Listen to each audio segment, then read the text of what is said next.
Hi, Liz. How are you? I'm great. I'm great. It's so good to be here with you, Farouz. Thank you so much. It's so exciting to have you on my video interview series.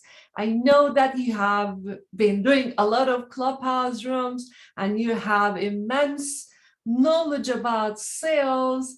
And your father is a famous one in sales and marketing, Steve Heiman. So we have a lot to learn from you. And I can't say enough thanks that Oh, I'm grateful that you accepted my invitation to of be. course, of course. Oh, you're so sweet. Thank you so much. So, if you don't mind, I would like to give a brief introduction to our audience so that they know better who you are. Liz Heiman is a founder and structural thinker behind Regarding Sales, a company focused on building B2B sales operating systems that drive extraordinary growth.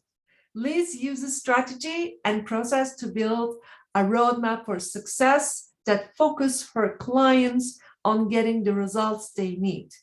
Early in her career, Liz trained some of the world's powerhouse sales organizations using strategic selling and conceptual selling, which are trademarks. She helped them boost sales through enhancement of their sales processes and systems. Now her focus is startup, community, and mid-sized companies selling into complex environments, including medical, government, and enterprise. It's enormous what you have done so far. So how do you feel about it when you look it back, and what do you say to yourself?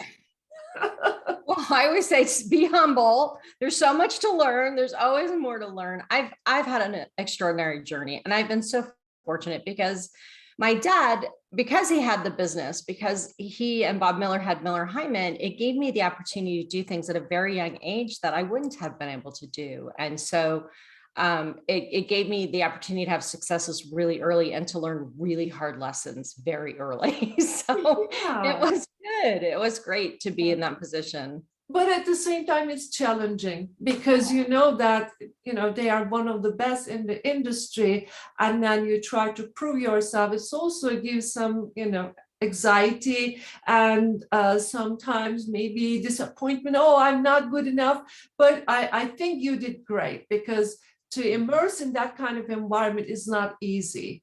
And kudos to you and also your father, because I mean, he did great in raising you and providing you with opportunities. And I think the right degree of maybe criticizing or comments or recommendations, advices. So I'm sure you must have such an intimate and intense father-daughter relationship. We do. And I will tell you, nothing but the best was ever acceptable. But he demanded the same of himself and all of us. And I'm really glad that I had that kind of leadership and mentorship in my life.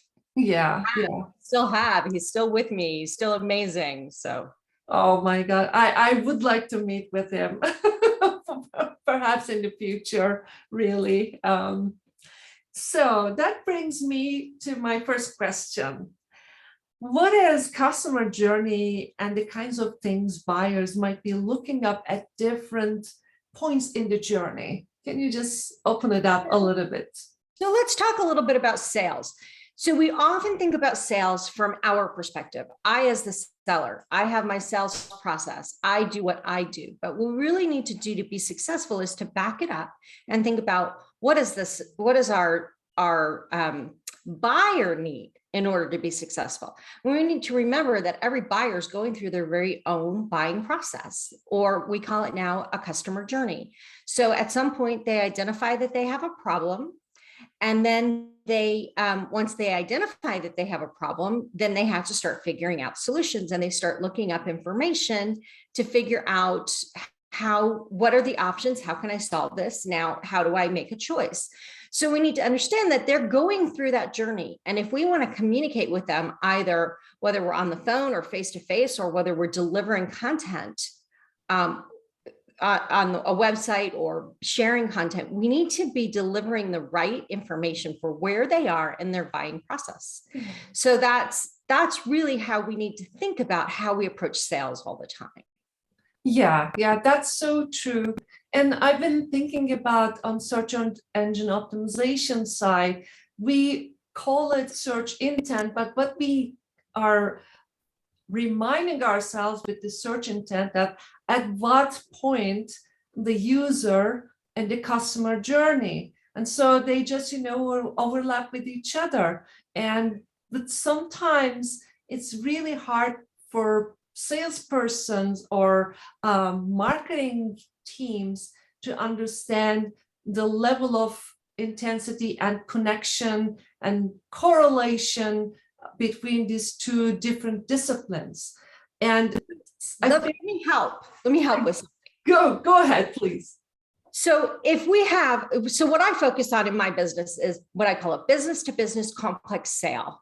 And that means that the buying organization has many buyers involved in the buying process. It's probably a big decision that's going to change the way they do things. And it may take a long time, 6 to 9 months. I have customers that their sales process is 5 years. So during this time period, different people are engaging in the process differently. So we tend to think as a marketing organization that it's our job to interface with the first buyer who is engaging in the process of search. Well, if we think about a complex buying organization, that first buyer is probably a low-level person who's been given the job to go do research. And what they're looking for is very different than what other buyers in the organization might be looking for.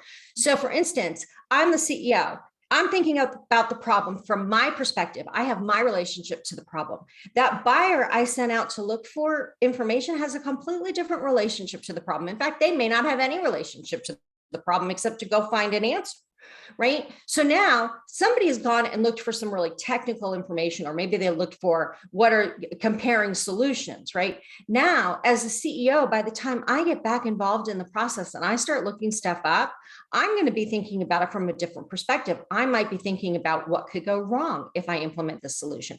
I might be thinking about, well, we just looked up a software solution. Is there a completely different kind of solution that we didn't think about?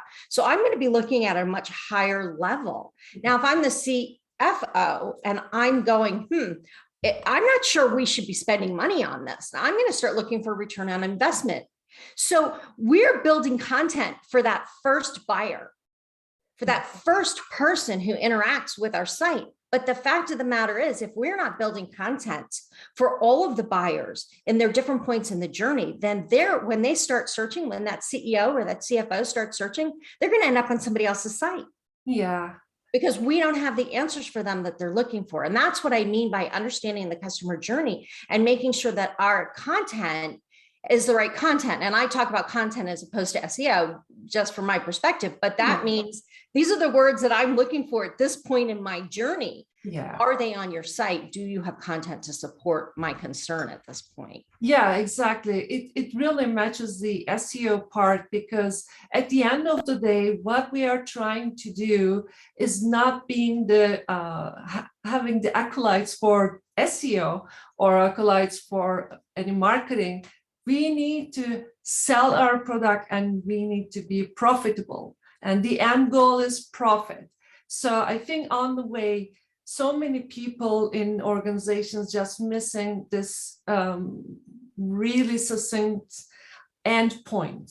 And then everybody thinks that when we say it, there is the organization side and there's the buyer journey. And in the organization also, maybe we should add something else, that different team members matching the content or the buyer in different points. So it becomes, as you explained, like a matrix. You can't think it in one dimension. You have to think it immensely all over different disciplines, and just try to map everything on the journey. And I think that's how the customer journey map get in the picture, because it, in a way, maybe you can explain it much better than me. Please go ahead. And so I hear what you're saying, right? So often from a marketing perspective, we think it's our job to put stuff in the top of the funnel. So marketing tends to think their job ends once a lead gets in the funnel. Well, that may be true if it's a very simple sale. And I know simple doesn't mean easy. Simple just means there's only one or two people involved. It's relatively short. It's not life-changing, right? So it's a relatively simple sale. And so once it gets in the funnel, our sales team can handle it, or maybe the website can handle it. But the more complex the sale is, the more important it is to be touching across the journey. Because again, 6 months from now, a year from now, it may have fallen off my radar as CEO. If you're putting out content that comes back to me and reminds me how important that is, that keeps the journey going.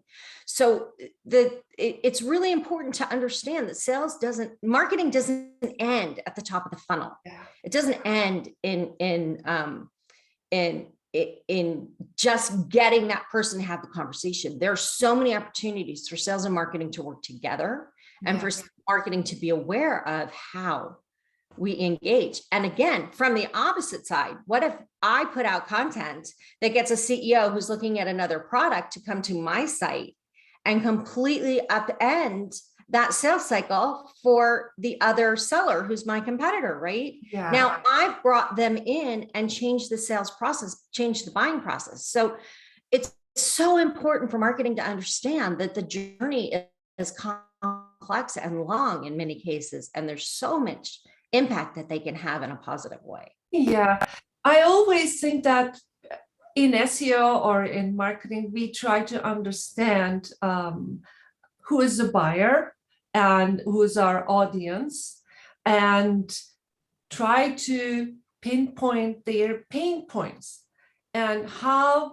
the customer is phrasing his or her problem. That's, and as a marketer, I have a certain idea. I do a keyword research and, these are the words that we have to just be after, try to create content, but always missing something if we don't talk with the sales operation, because salespeople know how the customer is wording, phrasing, or explaining their problem. And we really need to take those words into our content mix or content strategy in order to reach out to their world in the way that they explain, or in the way that they want us to see them. Really, really resonate and reflect what they are looking for and who they are. And while writing the content, using emotional cues so that we really show that, hey, we have got the empathy, we understand you. Can you tell a little bit more about this empathy part and that relationship, please? So let me back up for just a minute and let's talk about this idea of an ideal customer or an avatar. I can't remember what's the other word that we use. Persona. Yeah. So as a salesperson, this idea of avatars and personas drives me nuts. It absolutely drives me crazy.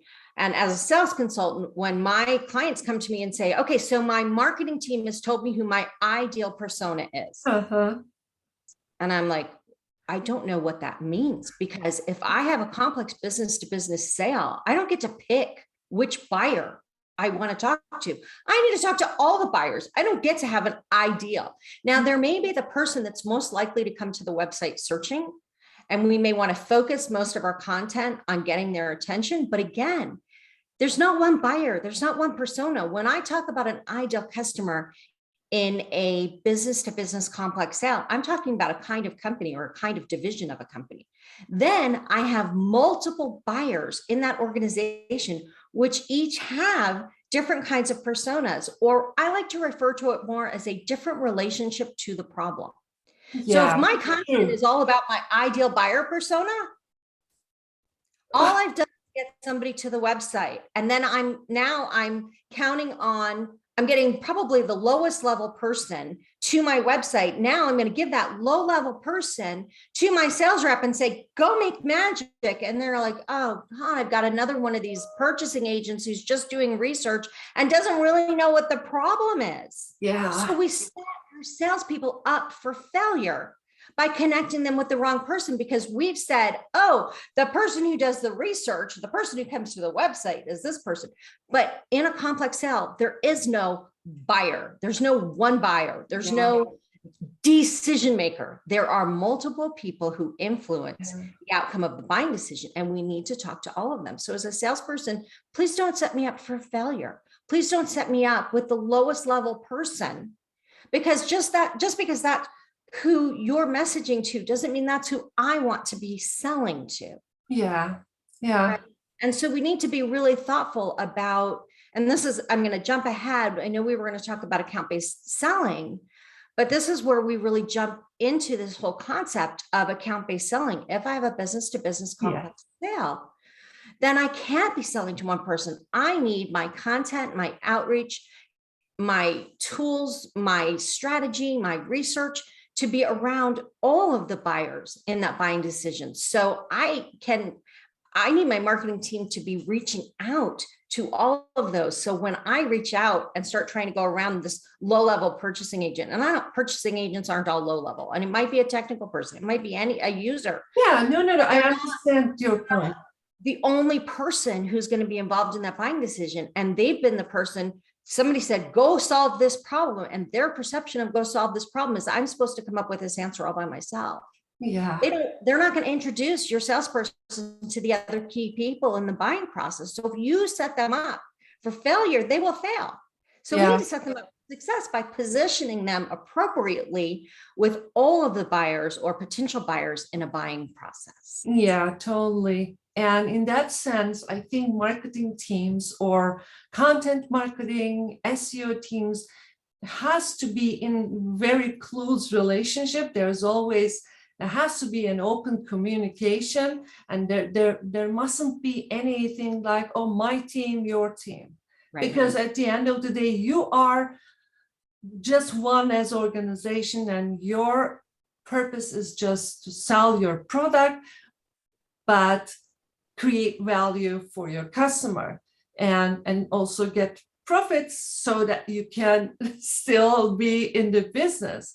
So that's so important. And because you talked about account-based selling, so can you just open it up a little bit, please? Yeah. So account-based selling is the idea that, again, this is not, you don't have account-based selling with every kind of sale, but when we have a complex business sale, as I've described, you need to come up with a plan to approach all of the critical buyers. So that means we go through a process together, and it's together, sales and marketing together. And it's not alignment, it's cooperation. It's us working together and designing a campaign. So I start by saying, okay, let's define the kinds of companies that we're going to go after. So we're going to really narrow in and not just talk about our ideal customer, but we're going to talk about, for this campaign, this is who we're going after. So within my ideal customer, I'm narrowing it down even more. I'm not reaching out to 7,000 companies. I'm reaching out to 50, right? Or 5, whatever's appropriate for the team that I'm on. And we sit down and we say, now, let's map out who are all of the buyers that are typically involved. And at this point, all we can do is identify them by title, right? So it might be the CEO, it might be the CIO, the chief information officer, it might be this chief sales officer, it might be the chief of staff of a hospital. So we need to go through and think about, if we're selling this into this kind of organization, let's list the kind of people that are typically involved. And let's not forget the lawyers. And let's not forget the purchasing agents, because whether we want to talk to them or not, they will be involved in the sale. So let's do them all. Now let's figure out what is each of their relationship to the problem that they're having. So purchasing has a very specific relationship. They need to make sure you meet all the criteria that they have and that you're getting the best price for the product that they have and so forth. And so if I'm going to have to talk to Purchasing, I'm not talking about return on investment. I'm talking about, did I meet all the criteria that I need to meet in order for them to say yes? If I'm talking to the attorney, they don't care about the users and how much they're going to enjoy using it. All they care about is all the legal detail taken care of. Yeah. And if I'm talking to the head of IT, they're concerned about how this is going to interact with all of the products that they're currently using, all the technology that's currently in place in their organization. Again, they don't care about the user unless the user is going to be complaining to them every 5 minutes that they need help, right? So all they want to know, is this going to fit smoothly into the infrastructure that we currently have? What does the CEO care about? Well, the CEO might care about return on investment, but they might be more concerned about our reputation in the community, solving a problem that is limiting sales, right? They might be interested in all kinds of things. And we've been brought up to believe CEOs care about return on investment. All we have to do is tell them how much it'll make them over the long run. Well, no, that's not true. What I need to know is what's going on with that company. So part of my research needs to be, for instance, I had a client who was selling into Toyota when the big recall on the airbags was happening. Oh, right? Yeah, that was huge. Okay, so how do we have conversations with the CEO about return on investment when all they really care about is how they're going to get through this crisis right now? Because they're not going to have a job tomorrow if they don't get through this crisis, right? So, and I have another client who I was talking to recently, and he's like, and we were talking about all the different buyers, and we were talking about engineers, and he goes, okay, so here's the return on investment. I'm like, no engineer ever said, tell me the return on investment, right? The engineer says, this is the project I need to do. This is how it needs to fit in. This is the cost structure I have. Help me figure out how this fits in. So we have to be talking to the right person about the right thing. So when we build this campaign needs to talk differently to all of the different buyers about what matters to them and what their relationship to the problem is. Does that? And then you go through and you say, okay, so we can use social media, we can use snail mail, we can use phone calls, we can use email, we can use who knows what else, you know, Yeah. and we're going to come up with a campaign that touches each of these people differently. And maybe I'm sending one thing, one group, one series of messaging through different channels to one of the users, and to the CEO, I'm sending an iPad that has our menu on it so they can actually see what it would look like, right? So we have to really think about who are we telling what story to and what matters to them, because if you're talking to them about, if you're talking to the CEO about details that they don't care about, they're not going to pay any attention to you. They're going to ask you. Yeah, totally. And it's more than just an avatar or a persona, as you told before.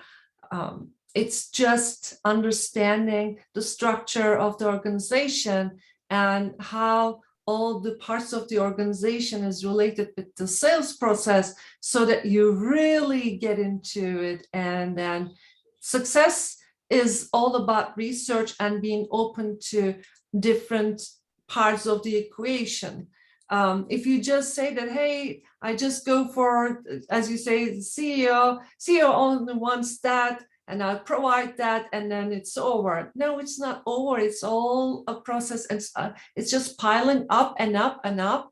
But because they were arranged in a very good order, logically and reasonably, by thinking about, hey, this is a person. He's a real talking and feeling emotional person. So we really need to just touch all those little points and get through this process. And we have to act or attribute different parts of the organizations and different needs. So it's a really complex one. I understand it much more deeply today. So if you think about the idea of avatar, so avatars are starting place. So let's say we have this complex sale and we want to use the concept of avatars. So I have a CEO avatar, I have a COO avatar, I have a CIO avatar, I have a manager avatar, I have a purchasing agent avatar, right? I can start by trying to build those out. Then the next step is, let's look at this particular company. What's going on with this company? Do I need to adjust the messaging a little bit because of the reality? I can't sell my product in a vacuum. I have to sell my product in the context of the current environment with like Omicron and the pandemic, right? Or in a certain economic environment, or in a certain, like I said, if they're in an environment where the recalls are, turning their business upside down, I need to sell in that environment.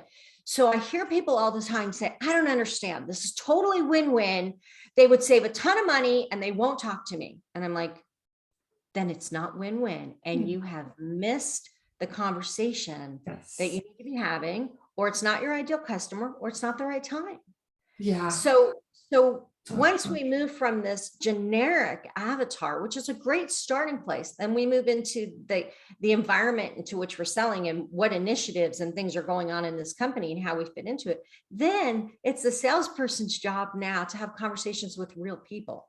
Yes. Right. Exactly. So as marketing, you can't really fully have conversations with real people, because you can at best have conversations with avatars, because you don't know the individual, and that their mother is 106 years old and having her birthday party this week. Like you can't do that as a marketing person, but we need to set our salesperson up to be able to have those conversations successfully. Yeah, I deeply understand, and I cannot agree more than this. So my question is, what are your favorite tools for measuring sales and marketing efficiency ratios? So that's a very important one. I have a totally different way. Yes. I have a totally different way of approaching this. And it's from the front end rather than the back end. Awesome. So when I'm working with my customers on a lead generation strategy, we start out very clearly saying, okay, let's start with let's look at our avatars. Where are they? Yes. Are they at trade shows? Are they reading these kinds of articles? Are they listening to podcasts? What are they doing? Where are they? Now, if I can figure out the different avatars and where they are, I can start to figure, okay, so maybe we need to do a podcast, or maybe I need to be on podcasts, or maybe I need to, whatever it is, go to trade shows, whatever it is that I need to do. That comes out of the initial research. Now I make a list of all of the different activities that we could be doing to interact with our customer, everything from trade shows to content to social media, whatever it is. And then I say, okay, now let's figure out, what does it cost to do this? One of my favorite mistakes that people make is, we're going to go to a trade show. It's $20,000. Like, what do you mean it's $20,000? Well, it's $20,000 for our booth.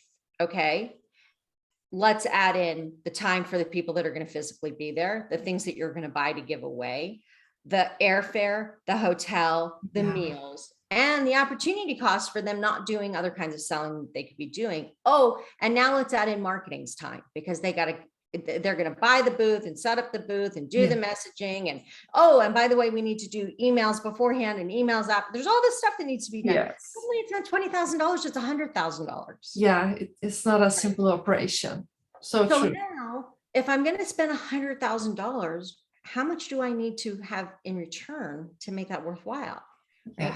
How much closed business? And maybe it's a year from now that it closes, or maybe I have typically close something small at first, and then it turns into a larger business. Well, I need to know what those numbers are, because I need to back up from there and go, okay, if this is how many needs to close, then this is how many need to qualify. And if this is how many qualify, this is how many people I need to talk to. And if this, right. So you back it up. Now you have something to measure against, instead of just clicks or interactions or conversations. You actually know, what are you going for? You're going for this much closed business over this period of time. So if I'm spending millions of dollars on content and it's not converting, then why am I doing it, unless it's supporting conversion somewhere else? So I really need to know why I'm doing the activity that I'm doing and how it's helping me convert business. And what happens is marketing gets measured against clicks and Yeah. conversations and stuff like this. And sales gets measured on closed business. And so there's this, marketing's happy that we got 25 people willing to have a conversation, and sales is like, we got 25 people to have conversations, but not one of them is really qualified. Yeah. Right. So we have to be very clear about what the end goal is, and then we can measure against that. And a spreadsheet will do it. A CRM that has the right tracking in it will deliver reports that will do that for you. But the reports are meaningless.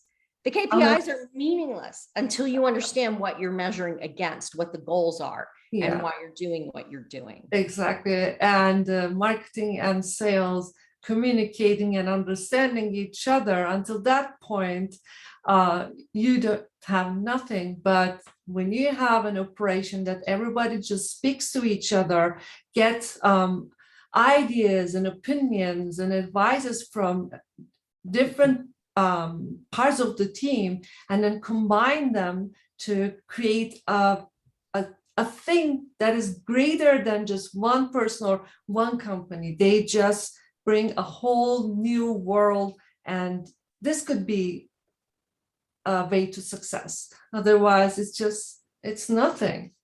Yeah, I mean, in that sense, as you know, I'm a startup advisor, and you're also very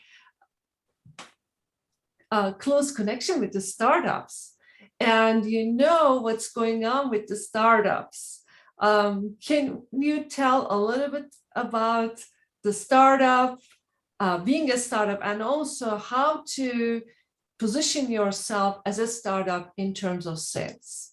And it's a critical one, because that's why startups could not be successful, and they just, out of the picture so quickly. Can you just give your intake and your insight?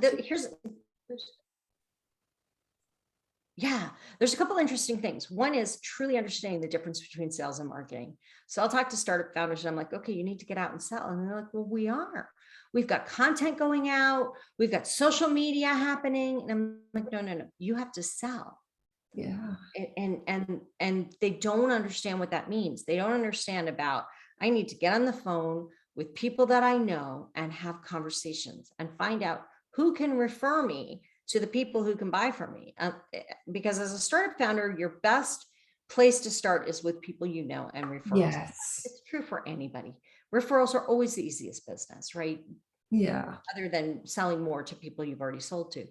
So I, as a founder, I need to actually go sell. I need to understand, what is it going to take to bring somebody from, oh, that's interesting, to, can you do that for me, to, yes, I think I want that. Can we figure out how that would work, to, okay, when can we get that going? Yeah. Right? It's my job to walk them through that process. Now, that doesn't mean I have to have a hard sell. It doesn't mean I have to have a pitch and I have to, coerce people into doing things they don't want to. What it means is I have to understand my buyer, and I have to be able to have conversations with them about the things that matter to them, Yes. the problems that they're having, and how we can help them solve them. And so the easiest conversations to have are those that you've been introduced to. You can pick up the phone and cold call, but if I were going to do that as a founder, spending, all day long calling people you don't know anything about is not a very good use of time. So you might be looking for certain cues. They just got funding, or, there's some other cue that happened that says this is going to be important. Maybe there's newspaper articles. Maybe there's, I don't know, because there's so many options, because there's so many businesses, but I want to be looking very specifically for businesses that are at that point that they're going to need, and looking for clues that we can get. But the easiest way to get those, again, is from referrals.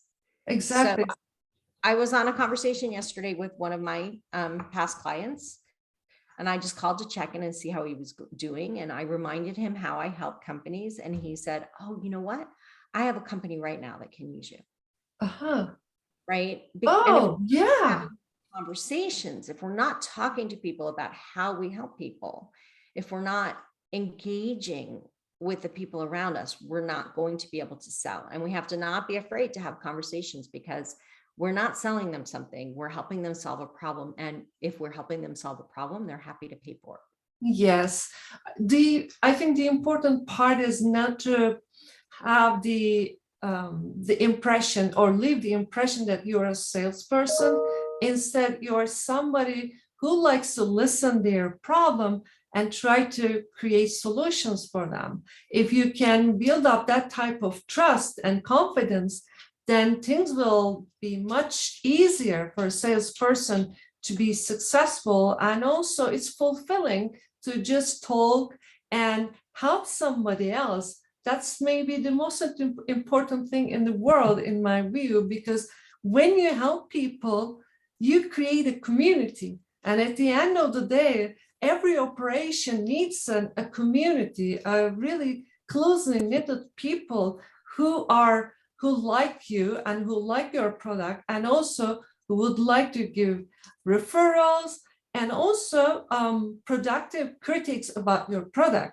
And the other thing that I want to just, bind it is, if you don't start talking with your customers or any customer candidate and do not understand their problem, you can't really create a good content to put it on your website and communicate with them. So in that sense, I mean, I really admire and understand the key role of a salesperson in understanding the customer and communicating with the sales team and also with the marketing team, so that marketing team really create the content that will match their needs or explain or mention about their pain points. That's a critical point. And unfortunately, it's hard to understand sometimes by the startups, because when they ask them, hey, how are you gonna market it? Oh, I'm gonna have social media, I do search engine optimization, and things are very tactical, but there is no context behind them. And that's really not a good sign for their future, right? And I think that's really important. So the very first most important thing as a startup founder is to understand your customer more than your product. Yeah. So founders get so excited about their product. I know. It's really hard for them to step back and go, oh, you know what? That kind of person really wouldn't need this. Because they love to say everybody can use it, everybody, but no, step back and go, who really needs this? Who really cares about this? Who's really going to engage around this? And who's it going to make a difference for? And how do they talk about it? And how do they feel about it? And different people in the organization talk about it differently, feel differently. So really thinking about those things first, and then again, doing the individual research, because if you want to build credibility and trust, you do that first by showing them that you know about them and about their customer and about their customer's customer, and you're able to actually help them succeed. Yes, so true. So my last question is, what are your expectations for 2022? Oh, I'm very hopeful. It's been so hard to sort of stay positive in this crazy environment, but I think that no matter what the situation, whether we continue to live in a COVID environment or whether we move out of it, we are coming to terms with it. We're learning to live with COVID. We're learning how the world works with COVID. And if it goes away, hallelujah.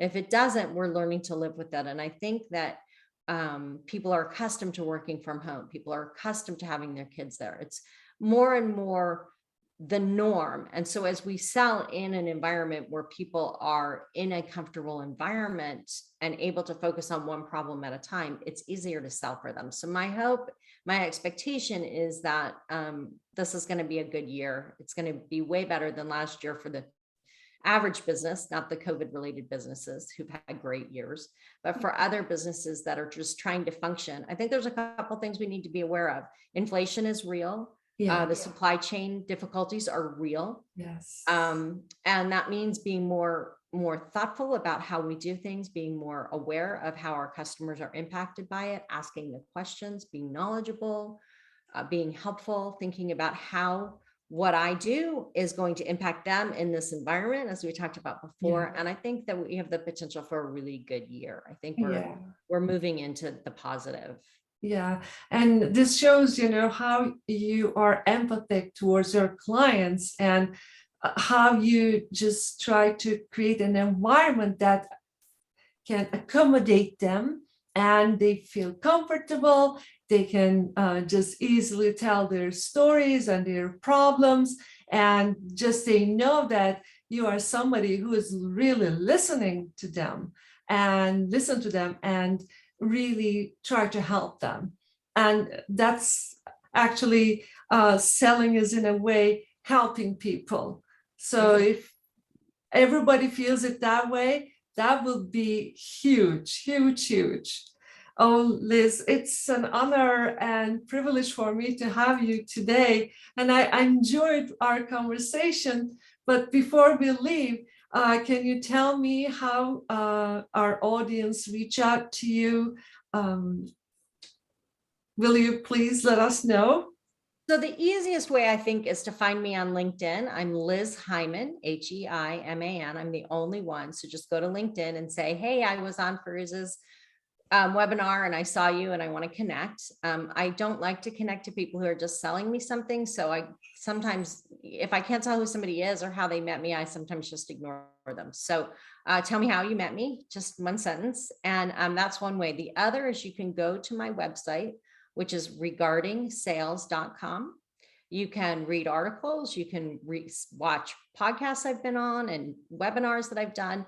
You can also schedule an appointment there. So it's a schedule now, and you can make a 30-minute strategy call with me. I'd be happy to help you. And also you're on Clubhouse? I'm on Clubhouse. Yes.